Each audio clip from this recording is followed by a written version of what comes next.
The headlines: Minister of Mines Honorable Manuari says non-payments of royalties from the Rennell Bauxite mine is over $8.5 million Solomon dollars. Malaitans in Honiara today mark the province's 42nd appointed day. And the Australian government officially handed over the newly renovated Kukum Clinic to the Ministry of Health and Medical Services and the Honiara City Council. Hello, you're watching SIBC's TV News Bulletin. I'm Sharon Nanao. Non-payment of royalties from the Rennell Bauxite mine is over $8.5 million Solomon dollars. Minister for Mines, Energy and Rural Electrification, Honorable Derek Manuari, announced in Parliament yesterday when giving his ministerial statement on the issue. He explained that the outstanding royalty payments include $4.3 million to the Solomon Islands government, $3.4 million due to the landowners, and around $1.8 million Solomon dollars to the provincial government. He said government, through the recently established Commission of Inquiry, is looking at the unresolved issue of unpaid shipments by the bauxite mine between 2017 and 2019. In regards to the territory bauxite shipments, Mr. Speaker, as we all know, it is the royalties that are unpaid. All taxes have been paid, and the royalties total up to $8,564,558.62. The royalty sharing is that $4.3 million for the Solomon Islands government, $3.4 for the landowners, and around $800,000 for the province.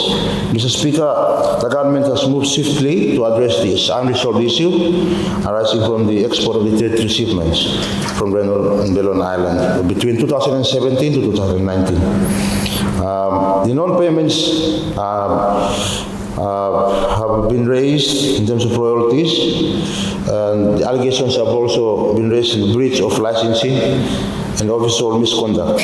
And this has prompted the establishment of the Commission of Inquiry under the Commissions of Inquiry Act, Cap 5. And the Commission of Inquiry will be mandated to investigate the legality of all the territory shipments, identify companies involved, including APID and BMSI, ascertain the royalties, duties, and tax payments, and identify shortfalls, examine the conduct of government officials and regulators, and recommend actions including recovery, disciplinary steps, and legal reforms.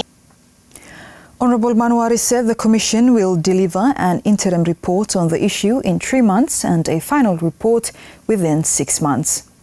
The report will then be tabled in Parliament upon its formal establishment. The Commission of Inquiry will be empowered to summon witnesses, compile evidence, and engage technical and legal experts.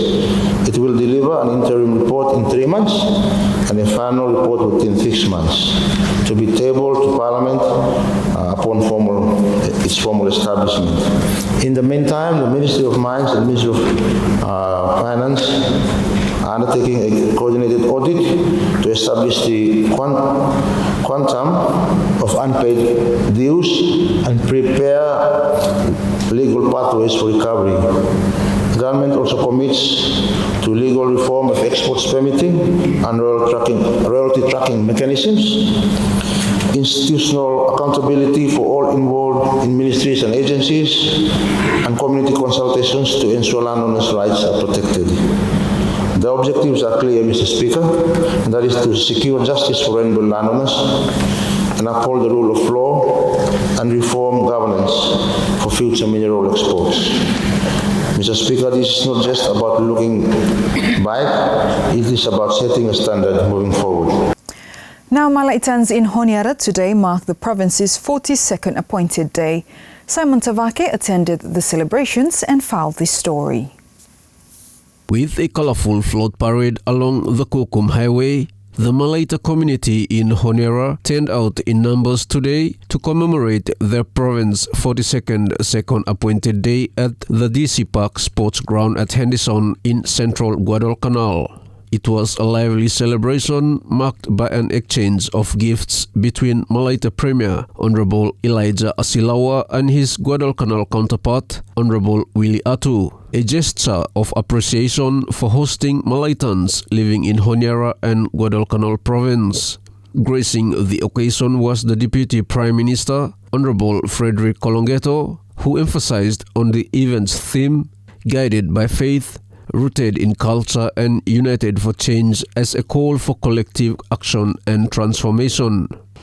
Ladies and gentlemen, over the past 42 years, Malaita province has made significant contribution to the social, cultural and economic development of our nation. The resilience and industrious spirit of the Malaita people remains a source of strength for all Solomon Islanders. Let us embrace today with the Team Bloyumi, guided by faith, rooted in culture, united for change. It is not just a slogan, as the Premier Hemitalem, but a call to action at every level. Bloyumi, along every sector's Bloyumi. Premier Asilawa also highlighted the theme, saying the celebration honors the rich diversity of the Malaita people. As we mark the 42nd proud years of Malaita province, we come together not just to celebrate our past, but to honor the rich diversity of our people, our language, our customs, and identities. Today is a day of great meaning. It is not only about looking back, but also about looking forward.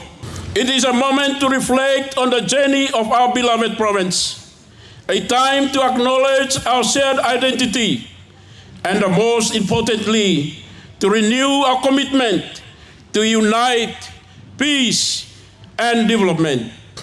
Meanwhile, Chairman of the Honiara-based Malaita Committee, Mr. Redley Raramo, said the event aims to bring Malaitans in Honiara together to celebrate their history and culture. As far as Malaita province is concerned, we have a very rich history and a rich culture and a rich indigenous knowledge to celebrate. As far as our history is concerned,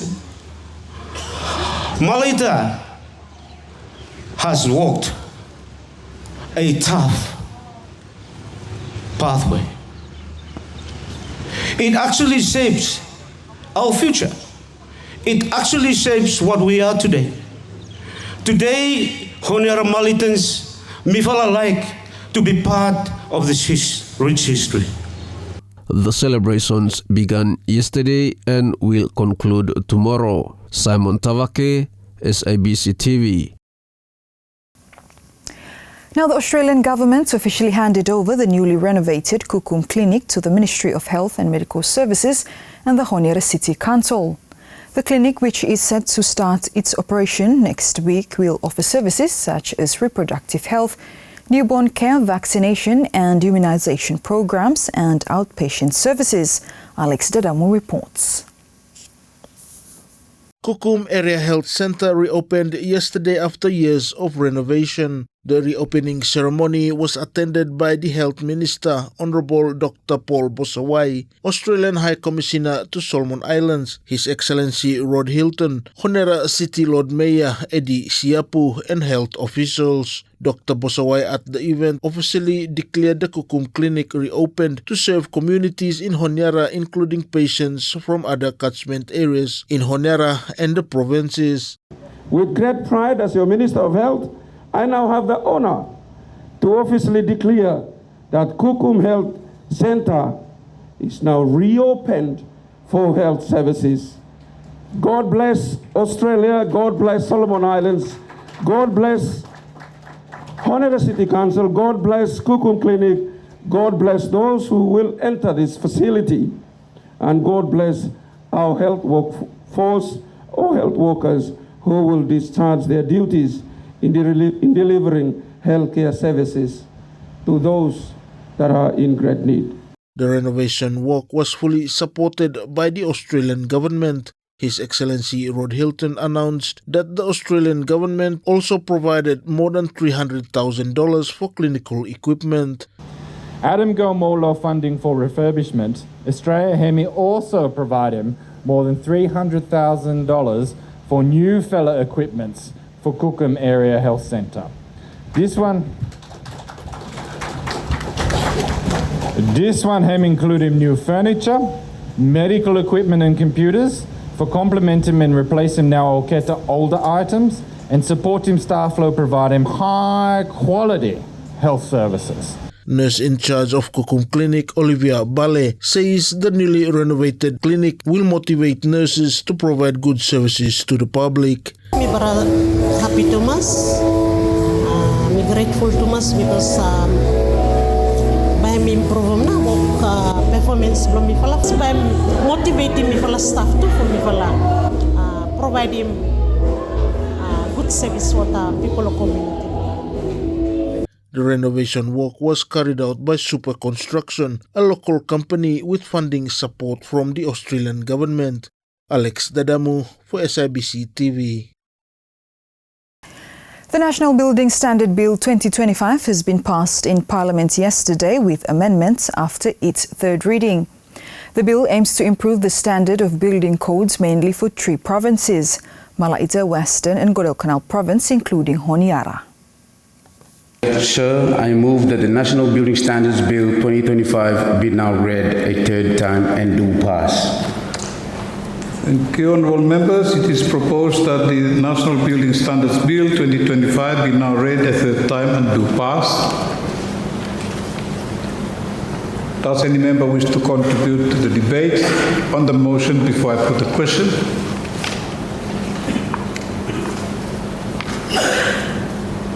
Thank you. If there is none, honourable members, I will put a question. And the question is that the National Building Standards Bill 2025 be now read a third time and do pass. All those in favour, say aye. Those against, say no. I think the ayes have it. The ayes have it. The motion is therefore passed.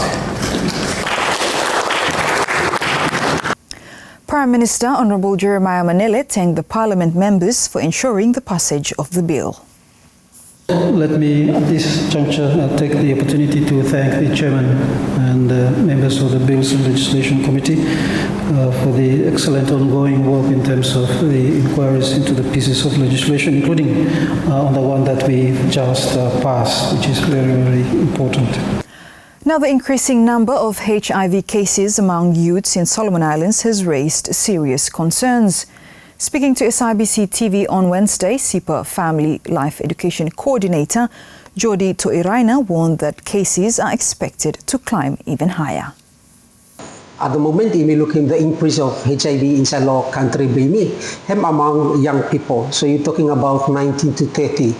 And we also got a presentation from the HIV unit director, Jackson Rocky, where he come doing presentation for Mifala, and I'm very clear that at the moment the cases among young people have continued to rise, and for sure at the end of this year by we have a different result or the number of cases we in the country. He added early detection is vital as it enables HIV patients to receive treatment and pursue normal lives. I think you need for changing the mentality that somebody have got HIV, him stay ready for die no more. But this all the time, him good for you, me tell him that time you sabi you got him HIV and then you will test for him and you will sabi and diana by him cutting short life baby. But if you got him HIV and then you test all the sabi, then you take him medicine blow you faithfully, you shall live a normal life where you shall enjoy everything where you like for enjoy him or say a normal human being. Only thing when by him changing by you drink medicine every time. But then by him just say same normal with him might be first week or first 2 weeks normal by you feeling that also handling with one as long as it's part of life with you, then life can just go so. He also called community leaders to help ensure youths undergo testing. We can call up on every leaders of community or the parents. We must help them or the young people bring me for come because other pay no sa work na go doing every day or to go out meeting say okay but or got them on ways block at what not like for doing or got them on decisions block at what or like for doing so sometimes time or to make them choices for go out and enjoy time block at and know something where you know sabe so sometimes you may say that I'm okay but no maso we can call upon community leaders so that or sabe helping Mifala or encourage more young people to come forward to check them now health status block. Now, YEXI says it remains committed to supporting youth-led businesses across the country. Andrea Mahanua reports. The Young Entrepreneurs Council Solomon Islands, YEXI, remains committed to supporting youth-led businesses across the country. Speaking to SIBC TV about World Youth Day, YEXI coordinator Moses Aunama Jr. revealed the council has several activities planned for later this year. To end of the year is we had YEXI Awards. It will be an opportunity, a platform that Mifala sort of established him so that we can recognize young people within different sectors and their contribution towards that particular sector as well as their entrepreneurship journey. So that will be one of the main events that we're looking forward to. Apart from that, we will have some fundraisings coming up. We'll be having a soon-to-be-launched partnership with one of the universities in the capital. It will mainly focus on tourism, so that will be one of our first of its kind program too for our tourism student that about to graduate this year. Few more programs that we have. We just had sort of support that we're getting from agriculture as well. We're excited to see that some of our members in different sectors actually getting support for adding value Lowatna programs that ought to sort of get in touch with them. He is thrilled to see the passion and creativity demonstrated by young business owners. With regards to International Youth Day, I would like to say a lot of young people had dreams and passion, especially with them silo entrepreneurship. Me being in the office, I think it's just inspiring to see young people and the entrepreneurship sort of ideas that Totagarem. I'm just inspiring every day for looking energy or to invest in too in silo time blocketa. And we have a lot of successful stories as well. We had good number of provincial-based members right now. I think we had only 2 provinces to cover, and that Mifa cover the whole Solomon Islands. But to get membership from Soizo province down to Temo to even Malaita Outer Islands to Rennell, we're getting membership from all these provinces. He also encouraged young entrepreneurs to become part of the YEXI network. His main establishment blame was to sort of cater for the informal sector. So any young people out there where you run them any small business but you feel like you find them challenges, especially side law support towards maybe not only funding but maybe mentorship and what programs or same. We had a great community consist of like-minded people, motivated young people that they can also be part of it too. So just come sign up for membership. We're happy to welcome anyone who have come for joining program and utilize all the opportunities that Mifagarem Foketa. Andrea Mahanwa for SIBC TV. And now the latest in sports with Crofton Utukana. With 3 spots up for grabs for the FIFA Under-17 2026 World Cup in Qatar, the head coach of the Solomon Islands national Under-16 men's football team is optimistic about securing one of them. This weekend, the OFC Under-16 Championship, which also serves as the FIFA Under-17 World Cup qualifiers, will kick off here in Honiara. Solomon Islands Under-16 head coach Henry Farado Jr. is confident that his team will deliver the results they desire in the competition. No, I think going into the tournament, I think I've got so much faith in the boys. I'm confident that the boys will will deliver. Like I said to them, each game we have to get a result. And a result doesn't mean you have to win. You can even draw. That's a result as well. So I think for us, we know where we are. We know what we can achieve, and those are the things that we can control. Other things we cannot control, we just let it be. But I think for us, in terms of going forward, that we have a great opportunity here to be part of that the 3 that qualifies for Qatar. Farod also urges football fans and supporters to rally behind the team. I would like to see people come out in numbers in your national color. It's a bit of a pride as well for these boys. I think to have that moral support outside will boost the boys a lot. It will give them that that extra energy when we need it. And again, I think it's important that to support them is part of the development as well.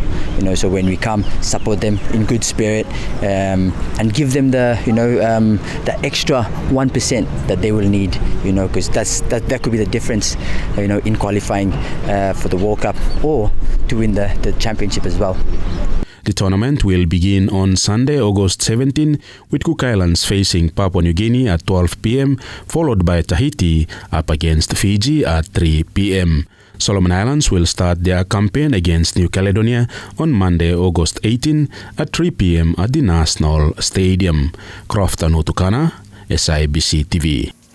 And that's news. Follow us on sibconline.com.sb and our SIBC News Facebook page for more of our latest stories. Thanks for watching.